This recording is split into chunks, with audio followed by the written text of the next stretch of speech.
하나님의 은혜가 오늘도 모든 분에게 함께 하시기를 간절히 바랍니다. 오늘은 37강 16장 첫 번째 시간입니다. 16장은 당신의 성전에서라는 제목으로 기록되어 있고, 성경 본문은 요한복음 2장 12절부터 22절까지의 내용으로 이 말씀이 설명되어 있습니다. 오늘은 첫 번째 시간으로 제사장의 부패와 성전의 타락이라는 제목으로 함께 말씀을 나누도록 하겠습니다. 지난 시간 우리는 요한복음 2장 1절부터 예수님께서 공생의 첫 번째 이적인 갈릴리 가나에서 한 집안의 기쁜 잔치를, 혼인잔치를 즐겁게 마칠 수 있도록 도와주신 사건을 함께 연구했습니다. 예수님께서 물로 포도즙을 만드시고 모든 연회장에 참석한 사람들에게 기쁨을 함께 누릴 수 있도록 해주셨습니다. 하인들에게 돌 항아리에 물을 가득 채우라고 했고, 그 물을 다시 연회장에 갖다 주라고 했을 때 하인들은 영문도 모르고 예수님이 시키는 대로 하죠. 그리고 갖다 줬을 때는 맛있는, 모두가 칭찬을 할 만한 그런 최상의 포도즙을 맛보게 되었습니다. 또 우리가 지난 시간에 이 사건에서 설명하고 있는 포도주가 실은 포도즙이라는 사실을 살펴보았습니다. 와인이라고 기록되어 있지만 이 와인이라는 말이 포도에서 나온 음료 모두를 설명한다고 했어요. 발효되기 전에 포도즙이든지 발효된 후에 포도주이든지, 그러나 이곳에서 예수님께서 만들어 주신 것은 최상의 포도즙이었습니다. 취한 후에라는 말은 충분히 마신 후에라는 말로 우리가 이해를 했죠. 그래서 지난 시간에 우리가 이 술에 대한 성경적 답변을 함께 살펴보았습니다. 예수님께서 술을 만들지 않으셨을 뿐만 아니라 성경에 절대로 마시지도 말고 보지도 말라고 말씀하셨으니 성경에서 절대로 술을 먹으라는 표현이 없다라는 사실을 지난 시간에 배웠습니다. 이제 오늘은 예수님께서 갈릴리 가나의 혼인잔치를 마치고 그리고 가버나움을 지나 예루살렘으로 오는 장면을 우리가 봅니다. 예수님께서 유월절을 지키기 위해 예루살렘 성전으로 오셔서 성전을 정결케 하는 사건을 우리가 오늘 살펴보도록 하겠습니다. 성경 본문은 요한복음 2장 12절부터 22절까지고요. 예수님은 가나의 혼인잔치를 마치고 그곳에서 약 30km 떨어진 가버나움을 거쳐 공생의 첫 번째 유월절을 지키기 위해 예루살렘으로 올라가셨습니다. 우리가 이미 예수님께서 어린 시절 부모님들과 함께 예루살렘 성전을 찾았던 이야기를 기억합니다. 유월절이라는 것은 유대인의 가장 큰 명절이고, 어린 양을 문 설주와 문 인방에 피를 바르는 그 사건을 통해서 애굽에서 그들이 구원받은 사건을 기념하여 조상 대대로 지키던 명절이었습니다. 예수님께서 공생애를 시작하시면서 첫 번째 유월절을 예루살렘 성전에서 보내기 위해 이 예루살렘으로 올라가셨습니다. 많은 사람들이 유월절을 지키기 위해 예루살렘 성전을 향했죠. 외국에서도 왔습니다. 그러나 우리가 아는 것처럼 거기에 가서 제물을 하나님께 바치면서 하나님께 제사를 드리게 되었는데, 제물을 그 먼 곳에서부터 가져오기가 여간 힘든 일이 아니죠. 그래서 사람들의 편리함을 위하여, 또 그런 일을 통하여 영업의 이익을 취할 목적으로 성전 바깥들에서 제물에 사용할 짐승을 판매하였습니다. 성전에서 사고 파는 모든 거래는 반세겔의 성전 주화로 돈을 바꾼 후에 이용을 할 수 있었습니다. 한 기록에 의하면 이 당시 절기에 참석한 사람들은 약 225만 명이나 되고 희생 제물의 양은 약 26만 마리나 되었다고 합니다. 그렇다면 얼마나 많은 사람들이 또 얼마나 많은 재물을 구입하기 위하여 이 성전 바깥들에 있었을지를 알 수 있죠. 자, 이런 배경 속에서 예수님께서 이 성전을 찾아 또 성전을 정결케 하는 일을 하셨습니다. 문제는 이와 같은 일이 순기능으로 필요한 사람들에게 저렴하게 잘 공급해 주는 일이었으면 아무런 문제가 없었을 것입니다. 그러나 필요한 사람은 있고 이것을 공급하는 과정 속에서 폭리를 취하고 또 부정이 그 가운데 있었다면 문제가 되겠죠. 그래서 우리가 오늘 제목으로 살펴보는 것처럼 제사장의 부패나 성전의 타락이 여기에서 발생하게 되는 것입니다. 자, 첫 번째는 어떤 문제가 있었느냐 하면 성전세 문제가 있었습니다. 성전세를 드려야만 했습니다. 그 배경이 출애굽기 30장 12절부터 16절까지 기록이 되어 있습니다. 출애굽기 30장 12절부터 16절. 내가 이스라엘 자손의 수요를 조사할 때에 조사받은 각 사람은 그들을 계수할 때에 자기의 생명의 속전을 여호와께 드릴지니 이는 그것을 계수할 때에 그들 중에 질병이 없게 하려 함이라. 무릇 계수 중에 드는 자마다 성소의 세겔로 반 세겔을 낼지니 한 세겔은 20게라라. 그 반 세겔을 여호와께 드릴지며 계수 중에 드는 모든 자 곧 20살 이상 된 자가 여호와께 드리되 너희의 생명을 대속하기 위하여 여호와께 드릴 때에 부자라고 반 세겔에서 더 내지 말고 가난한 자라고 덜 내지 말지며 너는 이스라엘 자손에게서 속전을 취하여 회막 봉사에 쓰라. 이것이 여호와 앞에서 이스라엘 자손의 기념이 되어서 너희의 생명을 대속하리라. 자, 여기 출애굽기 30장 12절부터 16절까지를 읽었습니다.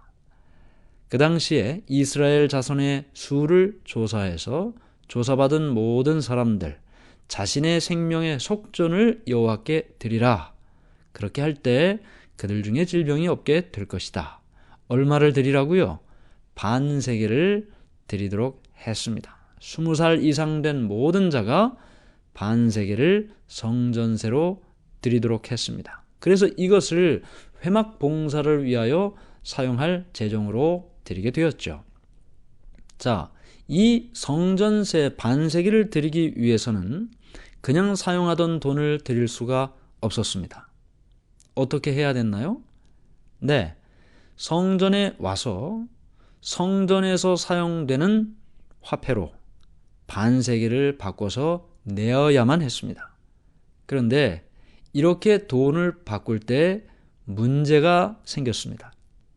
성전세를 내기 위해서는 성소 화폐인 세겔로 반 세겔을 바꿔서 내야 했습니다. 그런데 외국에서 온 사람도 있고 멀리서 온 사람들이 있는데 특히 외국에서 유월절을 지키기 위해 온 사람들은 먹고 잘 곳도 구해야 했죠. 그러면 다른 외국에서 있다가 지금 이 유대 땅에 왔으니까 이 유대 땅에서 사용할 화폐로 바꿔야 하죠. 첫 번째, 로마 화폐로 환전을 해야 했습니다. 그리고 나서 이제 성전으로 왔어요. 성전에 와서 성전세를 드리든지 또 무엇을 사기 위해서는 다시 또 로마 화폐에서 성전에서 사용하는 화폐로 또 바꿔야 했어요. 이런 이중적인 환전을 통해 비싼 수수료가 부과됐습니다. 이렇게 돈을 바꾸는 일은 사기와 부정한 방법으로 이익을 얻는 방법이 되었습니다. 그래서 성전세라든지 돈을 바꾸는 문제가 결국은 부정이 나타나는 한 과정이 됐던 것이죠. 결국 이렇게 부정한 방법으로 이익을 얻게 된 다음에는 그 이익을 누구에게 돌렸느냐? 제사장들에게 일부를 바쳐야만 했었습니다. 제사장들이 이와 같은 수입을 얻게 되었다는 말이죠. 그 다음에 성전 마당에서 재물을 파는 문제도 역시 문제였습니다. 멀리서부터 재물을 가지고 올 수 없었다 그랬죠. 예루살렘 성전의 바깥들에서 재물을 구입해야 됐는데 물건값이 엄청났습니다. 부르는 것이 값이었습니다. 안 그러면 저 멀리 떨어진 바깥에서 사와야 했기 때문이죠. 성전에 온 사람들은 하나님께 제사를 드리기 위하여 온 사람입니다. 물건이 비싸다고 이제 재물을 구입을 해야 되는데 그 재물이 비싸다고 재물을 사지 않을 수가 없죠. 재물 없이 제사를 지낼 수가 없으니까. 아무리 값이 비싸도 재물을 사지 않을 수는 없는 것입니다. 물론 이와 같은 이익금은 제사장들이나 유대 관원들과 이 장사하는 사람들이 나눠 가졌습니다. 이런 이권이 개입된 성전이 점점 타락의 길을 걷게 됐던 것이죠. 그 다음에 또 이 상업적으로 변한 성전의 모습을 우리가 생각하게 됩니다.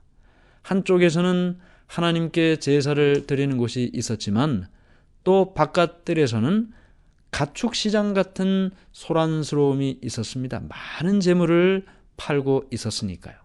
물건을 흥정하는 소리, 비싸다 깎아달라 흥정하는 소리, 동전이 쩔렁쩔렁거리는 소리, 환전을 해야 됐으니까요.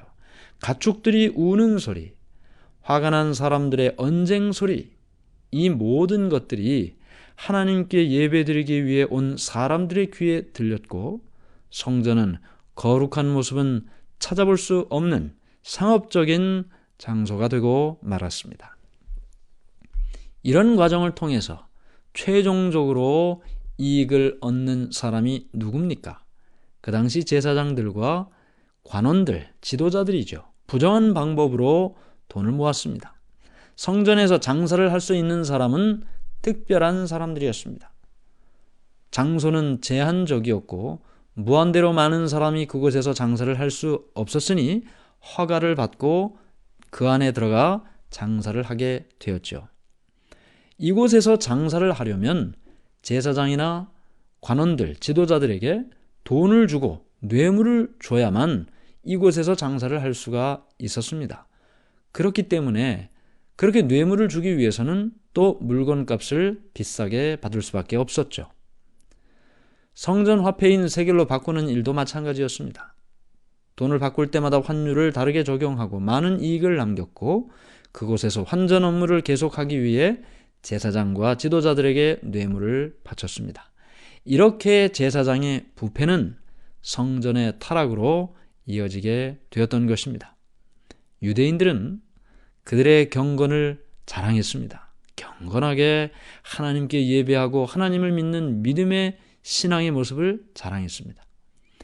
성전과 성전에 관련된 의식을 지키는데 매우 엄격했습니다. 그러나 그 모든 것은 돈을 사랑하는 마음 때문이었다는 것을 우리가 알게 되는 것입니다. 성전을 지으시고 성소 제도를 제정하신 하나님의 목적, 그 목적을 그들이 알지 못했던 것이죠. 그저 표면적으로 드러난 이익과 재물에 대한 집착이 성전의 타락과 제사장과 지도자들의 부패로 이어지게 됐던 것입니다.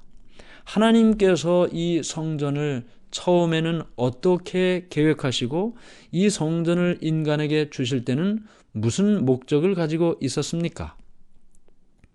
하나님께서 출애굽한 이스라엘 백성들이 홍해를 건너 시내산까지 왔을 때 하나님께서 시내산에 강림하셨습니다. 그리고 그 장소는 하나님께서 임재하신 곳으로 거룩하게 구별되었습니다. 모세를 통해 그 장소가 하나님께서 강림하신 그 장소가 특별한 장소로 지정되었습니다. 출애굽기 19장 12절과 13절에 이렇게 말씀이 기록되어 있습니다. 너는 백성을 위하여 주의 경계를 정하고 이르기를 너희는 삼가 산에 오르거나 그 경계를 침범하지 말지니 산을 침범하는 자는 반드시 죽임을 당할 것이라. 그런 자에게는 손을 대지 말고 돌로 쳐 죽이거나 화살로 쏘아 죽여야 하리니 짐승이나 사람을 막론하고 살아남지 못하리라 하고 나팔을 길게 불거든 산 앞에 이를 것이니라 하라. 네, 하나님께서 시내산에 강림하셨을 때 하나님께서 강림하신 그곳에 경계를 정하고 그 산에 오르지 말도록 하셨습니다. 거룩하게 구별하셨다는 것이죠. 하나님이 임재한 곳은 그곳이 어디든지 거룩한 곳이 되어야 합니다. 더군다나 하나님의 성전은 거룩하게 구별되어야 했죠. 상업적인 이익을 위하여 다투는 것이 되었다. 이것은 상상할 수도 없는 일인 것입니다. 그러면 하나님의 임재가 있는 그곳, 성전을 거룩한 곳으로 구별했다면 하나님의 종으로 부르심을 받은 제사장들, 그리고 유대 관원들은 어떤 사람이 되어야 할까요? 우리가 이 성전의 타락과 또 제사장의 그 부패한 모습들을 지금 쭉 살펴보았는데, 원래 하나님께서 제사장과 지도자를 백성 앞에 세울 때는 이런 모습을 기대한 것이 아니었습니다. 하나님께서 원래 계획하신 제사장, 지도자의 모습은 어떤 모습일까요? 제사장들과 유대인의 관원들은 국민을 위하여, 백성을 위하여 하나님의 대표자로 부름을 받았습니다. 여기에서 제사장은 우리가 이미 잘 아는 것처럼 성전에서 백성들을 위하여 봉사하는 사람들, 레위지파 사람을 말하고 있는 것이고, 유대의 관원이라는 사람들은 우리가 예전에 산헤드린 회라는 것을 배우지 않았습니까?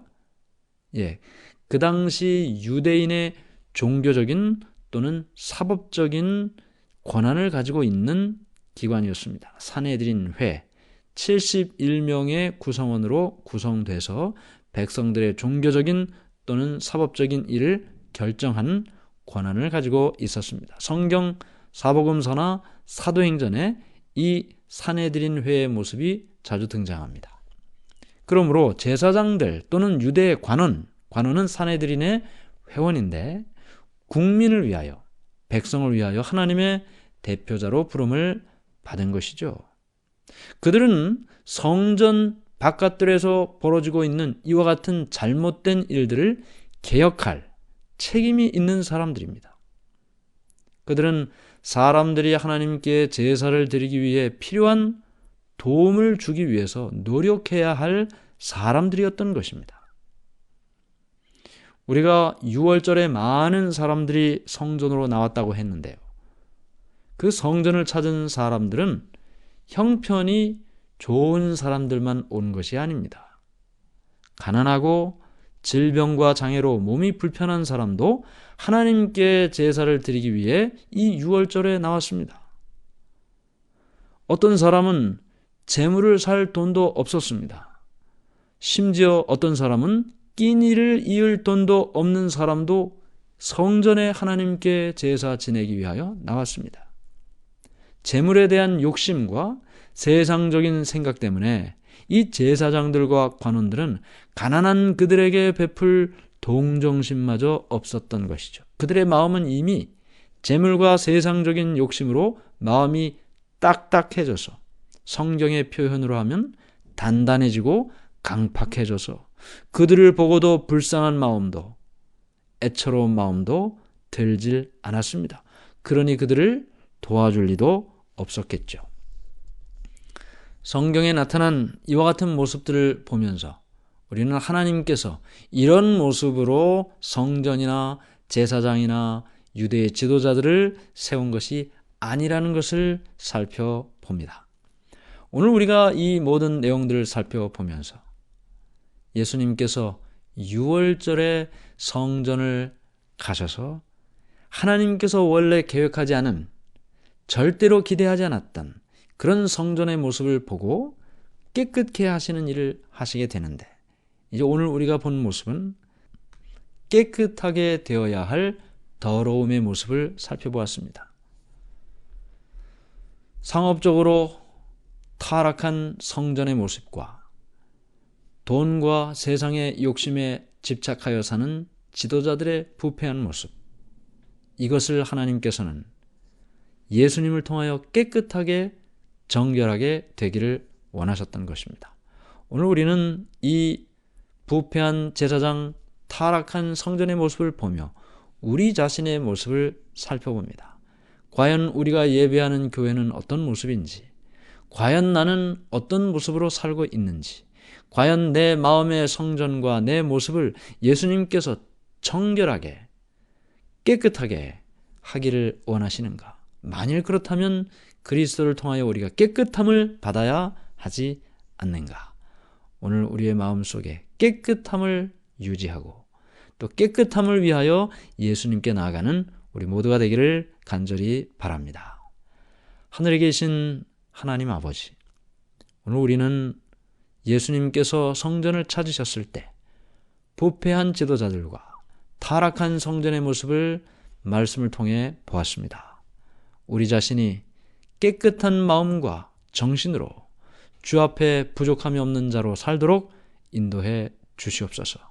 지도자들이 돈과 이익에 집착하여 하나님의 말씀대로 살지 못한 것을 보고 우리는 결코 그 길을 따르지 않도록 인도해 주시옵소서. 우리의 교회가 하나님이 임재하시는 곳으로 거룩하고 구별된 곳이 되게 해 주시옵소서. 예수님의 이름으로 간절히 기도드리옵나이다. 아멘.